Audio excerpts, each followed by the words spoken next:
न जाने मेरे दिल को क्या हो गया।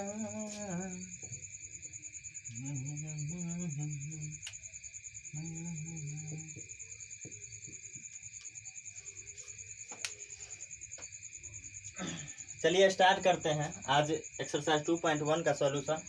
इंट्रोडक्शन हम पढ़ा चुके हैं, 2 पार्ट में है वीडियो, हमारे यूट्यूब चैनल पे डाला गया है, आप उसको देख सकते हैं। और बेहतर रहेगा कि आप इंट्रो को पढ़ लें, उसके बाद ही सॉल्यूशन वाला वीडियो देखें, बहुत मज़ा आएगा पढ़ने में।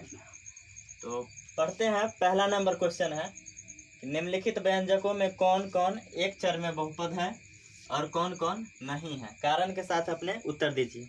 अब देखिए, हम बताए थे आपको कि x² + 2x अब +3 ये एक चर में बहुपद है, चूंकि इसमें एक ही चर है जो कि x है, ठीक है।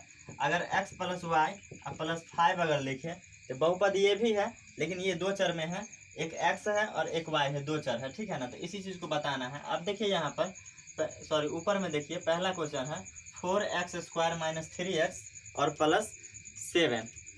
पहला क्वेश्चन क्या है, 4x² - 3x +7। इसमें देखिए कितना चर है, तो एक ही चर है, क्योंकि x है ना, एक चर है, x के अलावा और कोई चर है नहीं है, तो एक चर में बहुपद है। हम लोग उत्तर दे देंगे, एक चर में बहुपद है, ठीक है। अब यहाँ पर भी देख लीजिए क्वेश्चन नंबर 2 में y² + √2। अब देखिए यहाँ पर चर कितना है, एक ही चर है जो कि y है, ठीक है। y के अलावा और कोई चर है ही नहीं, इसका मतलब ये भी एक चर में बहुपद है। अब देखिए यहाँ पर ये एक चर में बहुपद है कि नहीं, तो देखिए इसको अगर हम सीधा करके लिखें, ऐसे करके, कैसे करके, 3 और ये √t जो है ना, इसको हम t 1/2 पावर 1/2 लिख सकते हैं, ठीक है। कि हम नंबर सिस्टम में एक्सरसाइज 1.6 में हम लोग पढ़े थे घातांक नियम, तो वहाँ पर से लाए हैं इसको उठा करके। √t को हम लोग क्या लिखेंगे, क्योंकि √t है तो t का पावर जो होगा 1/2 होगा, अब प्लस t√2 होगा, 2 होगा।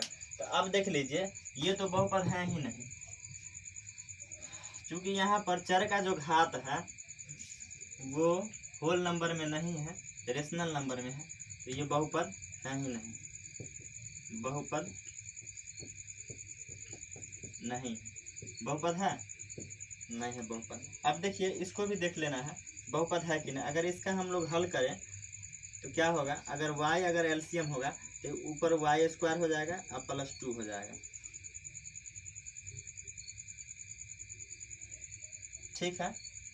क्या होगा, ऊपर y² हो गया, एलसीएम लिए नीचे y, और ऊपर क्या हो गया, 2 हो गया, ठीक है।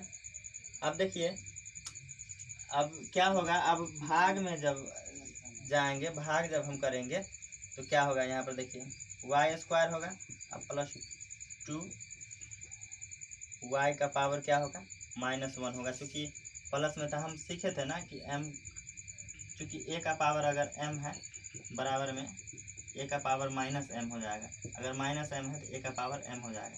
तो ये अगर ये है तो ऊपर जाएगा तो क्या होगा, ऐसे होगा। तो ये भी क्या है, चर जो हो गया आपका होल नंबर में नहीं हुआ, इसका मतलब ये भी बहुपद नहीं है, बहुपद है नहीं है। अब देखिए यहाँ पर, अब ये एक चर में बहुपद है कि नहीं, देखिए आराम से देखिए, x पावर 10 है, y पावर 3 है और t पावर 50 है। तो देखिए यहाँ पर चर कितना है, एक x है, एक y है और एक t है, तो 3 चर है, ठीक है। तो एक चर में बहुपद नहीं है, ये एक चर में बहुपद नहीं है। कोई दिक्कत यहाँ तक, मुझे लगता है कि दिक्कत होना ही नहीं चाहिए। अब आते हैं क्वेश्चन नंबर 2 पे। कह रहा है निम्नलिखित में से प्रत्येक में x का पावर 2 का गुणांक लिखिए, एक्स स्क्वायर का गुणांक लिखिए। अब हमको कहा कि एक्स स्क्वायर का गुणांक लिखिए, तो हमको सिर्फ एक्स स्क्वायर ही देखना है, इसके अलावा और कुछ देखना ही नहीं है। ठीक है, तो पहला क्वेश्चन में देखते हैं कि यहाँ पर इसका गुणांक क्या होगा। एक्स का पावर 2 का गुणांक क्या होना चाहिए। अब देखिए यहाँ पर देखिए, इसको सिर्फ देखिए, बाद बाकी आगे पीछे जो भी है सबको छोड़ दीजिए, हमको जिसको देखना है उसी को देखना है बस। अब देखिए इसके पीछे है क्या, इसके पीछे क्या है, कुछ नहीं है, इसका मतलब क्या है, 1 है। तो यहाँ पर क्या होगा, एक्स का पावर 2 का गुणांक क्या होगा, 1 होगा। फिर यहाँ पर देखेंगे एक्स स्क्वायर का गुणांक जो होगा क्वेश्चन नंबर 2 में करा है 2 minus x square plus x cube है। ठीक है, तो यहाँ देखिए नहीं कुछ है, इसका मतलब -1 है, क्योंकि इसके पीछे माइनस का चिन्ह लगा हुआ है तो क्या होगा, -1 होगा। ठीक है, अब क्वेश्चन नंबर 3 में देख लीजिए, π/2 एक्स स्क्वायर प्लस एक्स। अब एक्स स्क्वायर का गुणांक देखना है तो बस इतना ही देखना है, इससे ज़्यादा आगे पीछे देखना ही नहीं है। पीछे तो कुछ है भी नहीं, आगे है, आगे देखना ही नहीं है, पीछे देखना है। तो देखिए एक्स का पावर 2 के पीछे क्या है, कोफिशिएंट जो होता है ना, कोफिशिएंट गुणांक ही होता है, और कांस्टेंट जो कहते हैं वही होता है, वेरिएबल के साथ जो होता है कांस्टेंट। तो ये वेरिएबल है, और वेरिएबल एक्स स्क्वायर का गुणांक लिखना है। तो एक्स स्क्वायर का गुणांक पीछे क्या है, π/2 है। तो यहाँ पर लिखेंगे एक्स स्क्वायर का गुणांक क्या होगा, π/2। इस तरीके से आप इसका बता सकते हैं, नहीं बता सकते हैं क्या है, हाँ, चूंकि इसमें तो है ही नहीं। यहाँ पर तो एक्स स्क्वायर का गुणांक तो क्या होगा, थोड़ा सा प्रॉब्लम में आ गए ना। अच्छा, हम आ गए प्रॉब्लम में या आप आ गए प्रॉब्लम में, चलिए कोई बात नहीं है। यहाँ पर जो है एक्स स्क्वायर का गुणांक जो है वो क्या है, 0 है। आप समझिए इस बात को कि 0 कैसे हो गया। अगर हम 0 इंटू एक्स स्क्वायर लिखें, इसमें कहीं पर भी अगर हम ऐसे करके लिखते हैं, आगे हम डाल देते हैं 0 इंटू एक्स स्क्वायर, डाल दिए। अब देखिए 0 से इसका गुना होगा तो 0 न हो जाएगा, तो वो टर्म बचेगा कहाँ इसमें। इसका मतलब क्या है कि एक्स स्क्वायर का गुणांक क्या है, 0 है। बिल्कुल समझ में आ गई होगी। ठीक है, अब क्वेश्चन पढ़ते हैं कि 35 घात के द्विपद का और 100 घात के एकपदी का एक एक उदाहरण दीजिए। तो कह रहा है कि द्विपद बहुपद होता है ना, द्विपदी बहुपद और एकपदी बहुपद। तो कह रहा है कि द्विपदी बहुपद ऐसा लिखना है जिसका घात कितना हो, 35 हो, और एक पदी बहुपद ऐसा लिखना है जिसका घात कितना हो, 100 हो। तो लिखते हैं 35 घात का द्विपद, 35 घात का द्विपद। अब देखिए 35 घात का द्विपद बहुत सारा हो सकता है कि आपको जो एनसीईआरटी में आंसर दिया होगा उसको हम ना लिख पाएँ, या हो सकता है कि सेम मिल जाए, या हो सकता है कि हम जो लिखेंगे वो आप नहीं लिख पाइएगा, या हम जो लिखेंगे वो कोई और टीचर नहीं लिख पाएगा। क्योंकि उदाहरण बहुत सारा है 35 घात का द्विपद का, लेकिन हमको एक उदाहरण देना है ना। तो हम कोई एक उदाहरण देंगे, कोई टीचर कोई एक उदाहरण देगा, तो हो सकता है नहीं मिलेगा। आप ऐसा ना सोच ले कि हम गलत पढ़ा दिए या कोई और गलत पढ़ा दिया। तो 35 घात का एक द्विपद लिखें, तो देखिए एक x प्लस 5 ये द्विपद है, और घात कब होगा, जब हम चर का पावर हम 35 लिख देंगे। तो देखिए इसका घात क्या है, इस बहुपद का घात क्या है, 35 है। और देखिए देखा जाए तो ये द्विपदी बहुपद है कि नहीं, क्योंकि एक पद ये और एक पद ये, तो द्विपदी बहुपद हुआ। अब कोई ऐसा होगा कि लिख देगा 2y पावर 35 -3, तो ये भी तो हो सकता है क्या। तो हम एक ही आंसर देना था, तो इसलिए हम एक ही लिख रहे हैं, इसको मिटा देते हैं। बहुत सारा उदाहरण हो सकता है, लेकिन मुझे लिखना तो एक ही है। अब देखिए कह रहा है कि 100 घात के एक पदी का, तो हम लिखते हैं 100 घात का एक पदी बहुपद। अब 100 घात का एक पदी बहुपद, तो हम x का पावर 100 लिख देंगे। एक पदी बहुपद है और इसका घात भी 100 है। कोई ऐसा होगा 2x का पावर 100 लिख देगा, ये भी एक पदी बहुपद है और घात कितना है, 100 है। अब कोई होगा जो लिख देगा y का पावर 100 होगा। तो ये भी हो गया एक पदी बहुपद 100 घात का, ठीक है। कोई होगा जो लिख देगा 3z का पावर 100, तो ये भी हो जाएगा क्या, ये भी क्या होगा 100 घात का एक पदी बहुपद होगा, ठीक है। तो उदाहरण बहुत सारे हैं, क्योंकि हमको लिखना एक ही है तो बस एक ही लिखिएगा, बस ये सब वैसे ही लिख दिए हैं। तो चलेंगे अब क्वेश्चन नंबर आगे, 3 तक तो हो गया है, चौथी क्वेश्चन पे चलेंगे, तो नोट कर लेंगे, समझ गए होंगे तो। और आइए आप लोग एक बात पर ध्यान दीजिएगा कि बहुत बड़ी मिस्टेक हो गई थी, यहाँ पर क्या होगा कि y ही होगा, ठीक है ना, क्योंकि हम आगे पढ़ा दिए थे, यहाँ पर देख नहीं पाए थे।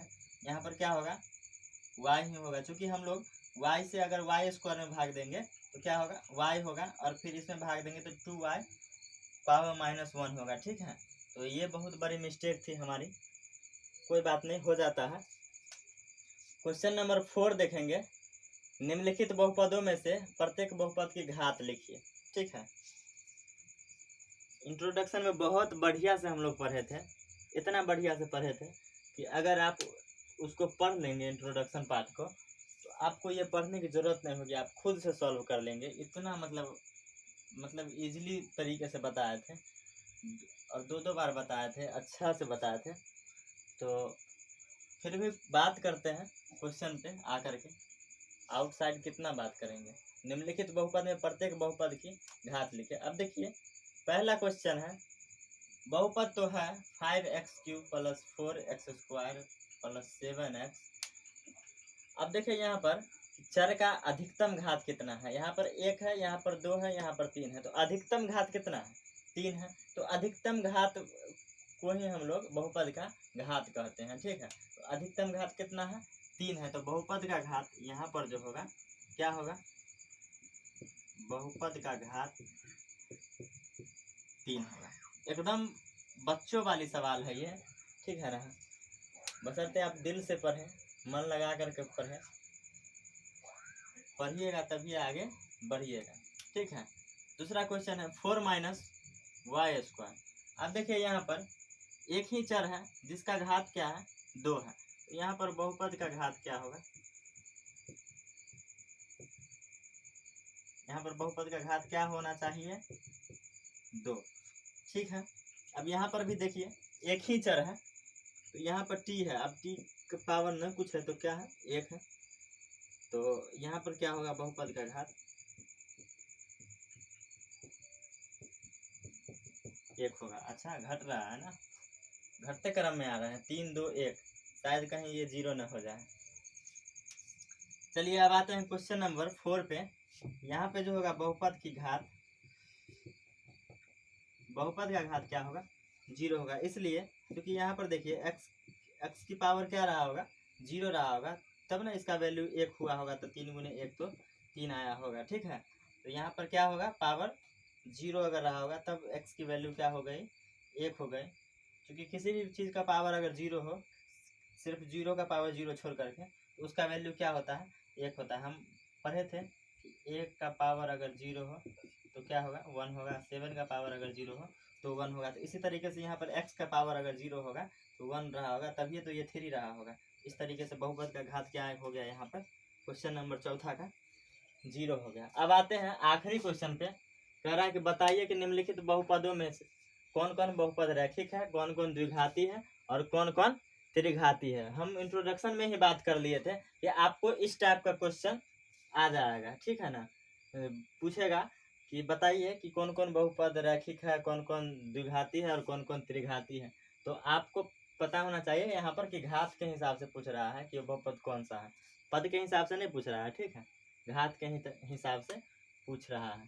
तो ये देखिए पहला क्वेश्चन क्या है, इसका अधिकतम घात क्या है, इस बहुपद का, बहुपद जो है x² + x, इसका अधिकतम घात क्या है 2 है, तो ये द्विघात बहुपद होगा, ठीक है, ये द्विघात होगा, द्विघात बहुपद होगा। अब इसका अधिकतम घात क्या है 3 है, तो ये त्रिघात बहुपद होगा, त्रिघात बहुपद होगा। अब क्वेश्चन नंबर 3 का देखिए, इसका सबसे अधिकतम घात कितना है 2 है ना, 2, तो ये भी क्या होगा द्विघात बहुपद। अब इसका देखिए अधिकतम घात, चर को सिर्फ देखना है, चर क्या है, एक है। अब देखिए सॉरी, चर x है और x का जो पावर है एक है, ये होगा रैखिक बहुपद, रैखिक बहुपद। अब इसमें भी क्या होगा, चर t है, पावर क्या है, एक है, ये भी हो जाएगा रैखिक बहुपद। ज़्यादा बात करने की जरूरत ही नहीं है। यहाँ पर देखिए चर क्या है, r है, उसका पावर क्या है, 2 है, तो ये हो गया द्विघात बहुपद। यहाँ पर देखिए लास्ट क्वेश्चन है, 7वां क्वेश्चन है, 7x का पावर 3 है, यहाँ पर क्या होगा, त्रिघात बहुपद होगा। इसी के साथ आपका एक्सरसाइज 2.1 होता है ख़त्म। आप इसको नोट करेंगे और प्रैक्टिस करेंगे बहुत बेहतर ढंग से। फिर हम लोग अगले क्लास में पढ़ेंगे एक्सरसाइज 2.2 का इंट्रोडक्शन, और पढ़ते जाएंगे और बढ़ते जाएंगे। ठीक है।